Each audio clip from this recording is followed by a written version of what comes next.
The students are so savvy with technology these days that I think as a faculty person you have to keep up with what they're doing and what they know and how they learn best. Carmen site is sort of the platform that the students use for their courses, and across the campus you might just go on your Carmen site just to look up a date or something of when your class starts, but we use it extensively. So the students, are constant communication with us electronically through the Carmen site. We can give them all their tests, their quizzes, all their grades are on there. Oh, they love it. In the classroom, they just hate being lectured to, and that, that is just so in the past right now that if you're not doing something different, then they're frustrated. They don't want to sit in a lecture. They want to do simulations. They want to learn with hands-on. They want to use these programs that we're using. We can put their lectures on programs that they can download to their phones and watch it. They don't need to be sitting in there watching me lecture to them. It's a lot easier having everything online so that we didn't have to buy a course packet or anything like that. It was also nice because not all lectures are actually, most of them I've never had another class where it actually records the lecture.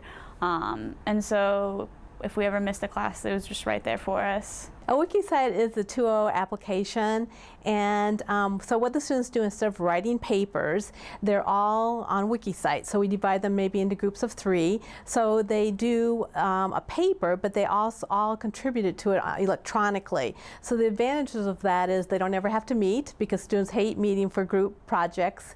And at the end, they have a whole electronic platform to use. They can give that back to their clinical site, or they can use that in an electronic portfolio when they apply for jobs. So students love to work on their electronic portfolios and electronic wiki sites rather than writing a paper. So it's just the way that students are learning these days. I've worked with Bonnie on a lot of different projects. She's always, if she sees something, interesting, or if she sees something in her course that she doesn't necessarily think is working right, she'll, talk to me, see what I think, and, we work through some different solutions and things, and she's always really flexible and willing to work with us, and she's really concerned about her students' access to education, how much time they spend in the classroom, helping them get materials whenever they need them, and so she's always been really good to work with.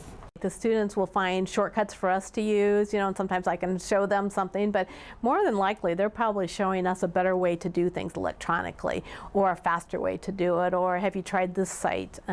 They send us information all the time. Have you checked out this site? That this information's on this site and that might help other students. So they're very savvy in knowing their technology. We rarely have to tell them anything. But we do have a lot of support if we need it for the PDAs and all types of technology. Our IT staff is great. Yeah, I think she's got a lot of trust with us. So, I think even if there's not a lot of IT involvement, if it would be a prepackaged software or something, she's going to ask, hey, what do you think? And, I can give her a little bit of a different perspective. I can talk to her about accessibility, tech support needs, what the student's going to need at home, whether or not we can get students access to it in the computer lab, or if they're going to be able to install it on their their laptops. I think it definitely helps using a lot of technology in the classroom, because basically any hospital now, any big hospital uses like online charting and electronic documentation and everything. So without learning the skills now, you're going to be behind going to a big hospital nowadays.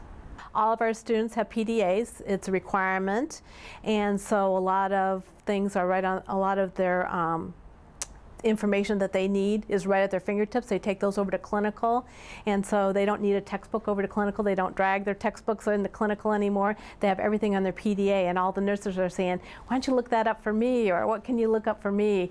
So the nurses are sort of seeing what the students are doing and actually getting more interested in using technology themselves over at the hospital. All patient records now are electronic, so it's just something that we have to go to.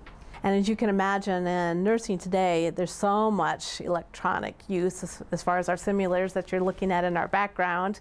We have mannequins who practically walk. They do everything but walk. They talk, they have heart sounds, they have pulses, and this is the way that nursing and medicine, medical students, and basically across the country are going.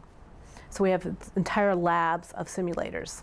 With this, they can actually interact with the patient, and we build all these case studies, and the students interact. So before they go and practice on these high acuity patients in the hospital, they actually have practice in the lab on situations that we can build for them.